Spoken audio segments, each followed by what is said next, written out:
மகாதேவ திருவங்கல்வியும் சீரும் தடைக்கவும்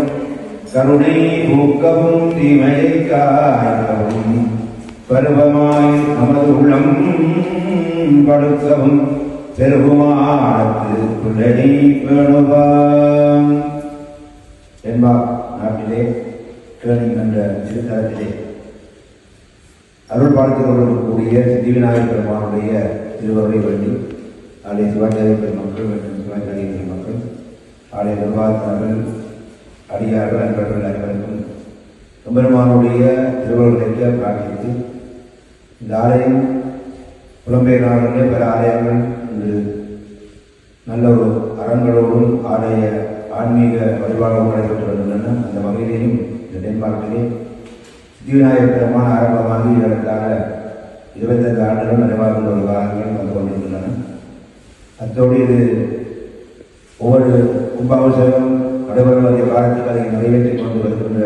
நிர்வாக பெருமக்கள் சிவாச்சாரியர்கள் அடியார்களுடைய அன்பர்களுடைய துணையோடு இப்பொழுது 3வது கும்பாபிஷேகம் நடைபெறுவதற்கான ஆயத்த பணிகளாக பாலஸ்தாபனம் என்கிற நிகழ்வு நாளை காலை ஆரம்பமாகி நடைபெற இருக்கிறது. பாலஸ்தாபனம் என்பது ஒரு ஆலயம் புனருத்தானம் செய்கின்ற பொழுது அல்லது திருப்பி அதனுடைய நூல்பாணி விலைகள் செய்கின்ற பொழுது எல்லா மூர்த்தங்களையும் குழந்தை எடுத்து வைக்கிறதுக்கு பாலஸ்தாபனம் முக்கிய பாலம் என்றால் இளமை சின்ன இந்த பெரிய ஆலயத்தில் இருக்கக்கூடிய அனைத்து சுவாமிகளையும் குழந்தை கொண்டே வைத்து எவ்வளவு விரைவாக இந்த திருப்பணிகளை நிறைவேற்றி மீண்டும் அந்த திருத்தலங்களிலே அந்த மூர்த்திகளை எல்லாம் அந்தந்த மூலஸ்தாபனத்தை கொண்டு வைக்க வேண்டும் என்ற அந்த பிரார்த்தனை செய்யப்படுகின்றதாகிய பாலா ஸ்தாபன பணி நாளை காலை 9 மணிக்கு கணபதிவத்தோடும் நவக்கிரகம் நடைபெற்று வாசுதாண்டி அதை கூட மாலை 5 மணிக்கு பாலாலயத்தினுடைய தீபஸ்தாபனங்கள்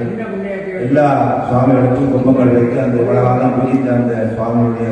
அந்த திருவருள் கும்பங்களை எல்லாம் அந்த கும்பத்திலே நாங்கள் இடவழைத்து அந்த கும்பங்கள் எல்லாம் யாகத்தில் வைக்கப்பட்டு நாளை மாலை 6 மணி வரை இந்த சுவாமிகள் எல்லாம் வைத்து சுவாமிகள் தீபஸ்தாபனம் சொல்லுவார்கள். நாளை மாலையிலே அந்த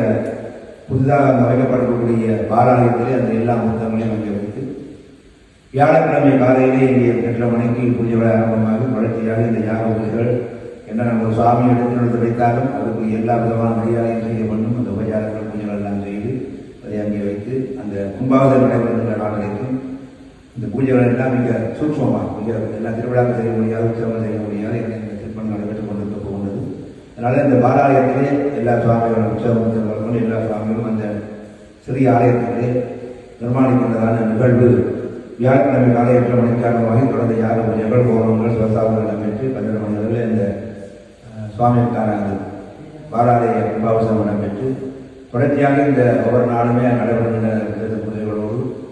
கூடுதலாக இந்த அமைச்சர்கள் கோபங்கள்லாம் இருந்தாலும் செய்ய முடியாது. என்ன சின்ன இடத்திலே அந்த சுவாமியை கொண்டு எடுத்து நாங்கள் முழுமையான பழக்கங்களை செய்ய முடியாது என்பதனாலே இந்த விரைவிலே இந்த திருப்பணிகளை நிறைவேற்ற வேண்டும் என்பதற்காக